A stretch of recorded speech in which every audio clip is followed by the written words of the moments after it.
Bonjour à tous, bonjour à toutes. Alors, nous voici ensemble pour aller un petit peu observer ce qui se trouve dans vos énergies, ce qui vient en termes de messages, on va dire, subtils. C'est-à-dire que ça vient pas forcément par une lettre à la poste et ainsi de suite. C'est plus de l'ordre de la perception et il est évident qu'il est nécessaire d'être très perspicace euh, dans dans cet accueil de la perception parce que il y a aussi une petite chose en vous qui a envie de vous faire percevoir plein de messages, c'est l'ego, voire parfois l'orgueil, et, euh, et c'est pas à cause de cela qu'on est une bonne ou une mauvaise personne, c'est juste que on est un petit peu dévié de notre chemin. Alors, nous allons avoir une première carte qui est l'image de cette énergie qui est autour de vous et qui veut vous parler. Alors, on a deux cartes en fait qui sont arrivées ensemble. Une qui s'appelle le fils mais qui est arrivée à l'envers. L'autre qui parle de guérison émotionnelle. Alors, en première lecture très simple, très simpliste. Vous avez un fils et il est en pleine guérison émotionnelle. Vous aurez un fils prochainement et cela va occasionner des guérisons émotionnelles. Jusqu'ici, rien que de très logique. Mais vous pourriez aussi être un fils et être en pleine guérison émotionnelle ou travailler par exemple particulièrement, je ne sais pas moi, être éducateur spécialisé, travailler avec des enfants et en ce moment il y a plus de garçons que de filles et ainsi de suite, vous voyez. Donc bon, de toute façon pour l'instant on n'a pas non plus une précision folle dingue, je dirais, sur ce qui se passe. Mais voici un petit peu comment ça se profile. Il y a la relation familiale qui se propose à vous et qui obtient des guérisons. Voilà, on va par la respiration, on va aussi laisser passer des choses. Alors vous savez peut-être maintenant, si vous me suivez depuis un moment, et je vous en remercie grandement, que pour ce qu'il s'agit du monde minéral, je préfère de loin une connexion télépathique plutôt qu'une connexion par l'amas d'objets qui sont en fait les entrailles de la Terre, hein, qui lui sont retirées. Ici, nous avons donc la dioptase que je vous montrais. C'est la c'est le cristal amour. Je suis amour, l'amour est ma véritable nature. Bon, si on nous parle de guérison émotionnelle, de l'amour. Alors moi, je travaille particulièrement avec la vibration des mots, l'énergie qu'ils dégagent. Donc c'est l'énergie de la pensée. Là, effectivement, avec ce que nous avons, on peut se dire qu'on entre dans une phase de guérison où on y est déjà entré, puis elle se consolide. Guérison émotionnelle, compréhension de soi, prendre soin de soi-même, savoir réaliser aussi des choix qui nous mettent en avant sans écraser l'autre, enfin, c'est complètement équilibré. Et, euh, et c'est tant mieux parce que très probablement ça a mis un peu de temps à se mettre en place. Euh, il y a souvent en fait dans notre vie, pardon, bon, il y a des petits trucs des fois qu'on a du mal à dire, hein. Alors, très souvent dans notre vie, en réalité, si on a développé une conscience de notre partie que je vais appeler céleste et qui est notre partie spirituelle, hein, d'autres diraient partie philosophique, ainsi de suite, en réalité, nous avons aussi des informations qui peuvent nous permettre parfois de nous emmêler les pinceaux, de ne plus avoir autant contact avec la réalité terrestre.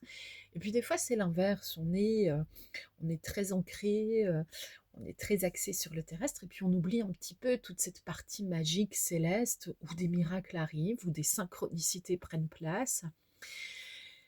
La guérison émotionnelle parle d'un équilibre entre tout cela, entre le haut et le bas, je dirais. Je suis en or, comme Midas, tout ce que je touche se transforme en réussite. Je suis capable.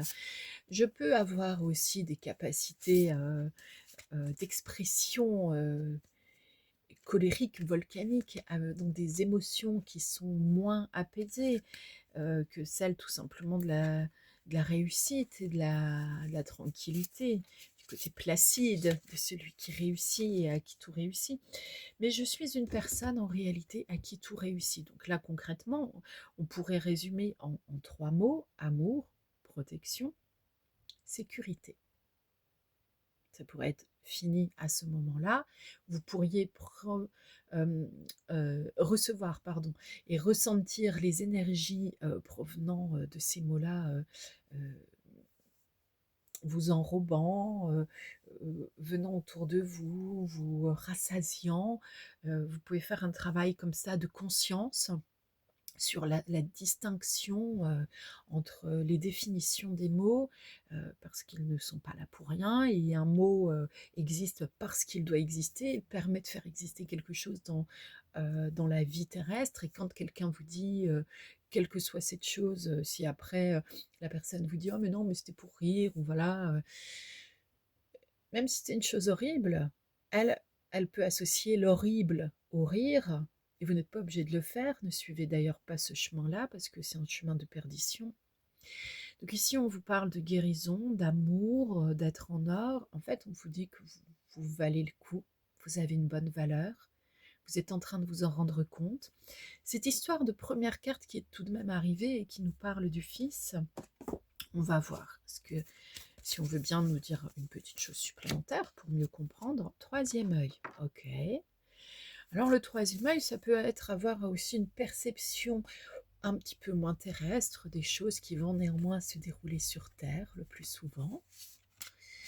Donc c'est une sensibilité particulière qui s'ouvre ou qui est déjà ouverte. La main de Midas. Bon, bah là, écoutez, je pense qu'on a la clôture.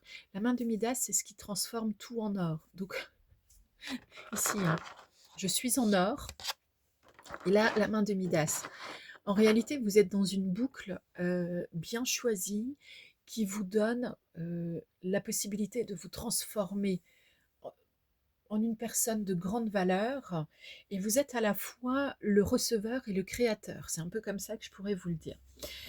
Et puis, il est possible que pour des personnes plus jeunes que vous, on va le prendre comme ça, pour des personnes plus jeunes que vous ayez aussi comment dirais-je, un rôle de bon conseil. Voilà, un rôle de bon conseil. Et néanmoins, il y a des petites choses qui sont difficiles à dire, on dirait. Ou peut-être que vous ne voulez pas les entendre. Bon, traditionnellement, quand on commence à avoir voilà, la gorge à se racler, le chakra de la gorge un petit peu encombré, c'est que particulièrement, il y avait un mot qui avait du mal à sortir. Bon, là, je pense que c'est bon, on respire. Vous pourriez vous demander dans quelle mesure cela vous concerne. Bah, déjà, je vous dirais, première réponse, il n'y a pas besoin d'être médium. Si vous êtes resté à ce moment-là sur la vidéo, bah, c'est que ça vous concerne. Ça vous concerne par curiosité, ça vous concerne par perspicacité, ça vous concerne par souci d'évolution, mais ça vous concerne. L'As de Michel, une merveilleuse idée vient de germer, ne vous laissez pas arrêter par les chaos du chemin, élucidez tout problème de communication. Et 7 de Gabriel, défendez vos convictions, ayez confiance, revendiquez votre place. Pour les personnes qui sont en plein changement d'habitation, de relations, de travail, dans aussi, je dirais, peut-être des partages juridiques, héritage et compagnie. Là, c'est le moment en fait de connaître votre valeur et de savoir dire, d'une part, j'ai droit à la même chose que les autres. Par équité, tout le monde va recevoir la même chose.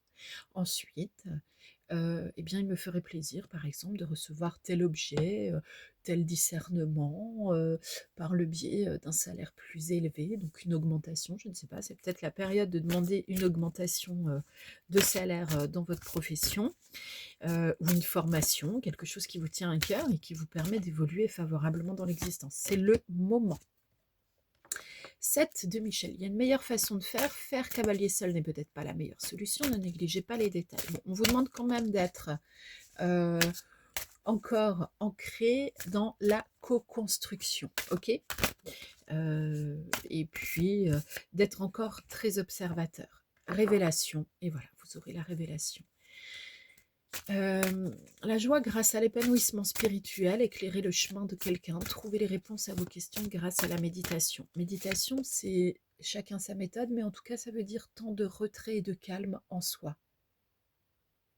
La méditation n'est pas, par exemple, via un sport, quand on est en pleine course en forêt. On peut avoir des révélations, mais ce n'est pas de la méditation, d'accord? Faites un vœu, vos rêves deviennent réalité, une période heureuse de votre vie s'annonce. Et la dernière, un nouveau défi vous attend, vous avez tout pour réussir, étudiez soigneusement tout contrat ou document. Vous êtes plutôt dans un mouvement qui va être assez honnête, perspicace, avec des gens certes critiques, parfois ça pourra vous brusquer, mais en réalité, vous êtes avec la volonté de rejoindre des gens qui savent dire les choses de façon claire, pour qu'on puisse aussi modifier, corriger les choses clairement. C'est-à-dire que les entourloupes, c'est non, vous en sortez, vous en avez fini avec cela, et c'est un grand bravo. On pourrait demander à vos guides spécifiquement un tout dernier message. Gratitude. Gratitude. Entrez en gratitude pour tout ce que vous recevez, pour tout ce que vous percevez, pour tout ce que vous êtes. Entrez en gratitude pour tout ce que l'on vous a offert, tout ce que l'on vous a donné, tout ce que l'on vous a fait vivre aussi. Parce que normalement sur le chemin, cela a déclenché des prises de conscience, du réveil, de l'éveil, pour se replacer toujours sur les bons rails pour son propre cœur. D'une manière générale, si vous aviez envie de résumer et concrétiser l'ensemble de ces messages dans cette guidance, vous pourriez en fait commencer par avoir une attitude d'introspection en émettant une volonté réelle et tangible de gratitude envers cette vie. Vous vivez sur Terre et vous en êtes heureux, heureuse. Et puis, vous pourriez aussi chercher à développer le plus possible la fibre de l'amour. Peut-être que quand vous avez été enfant, c'est quelque chose qui vous a manqué. Ça peut être assez général comme assertion. Et néanmoins, à un moment donné, il est temps de corriger cela. Ce n'est pas les autres qui vont vous donner l'amour dont vous avez manqué, puisqu'ils ne savaient déjà pas le faire à l'époque. C'est à vous de vous donner ce dont vous avez manqué. C'est à vous de corriger les manques et les besoins criants qui déséquilibrent votre existence. À bientôt.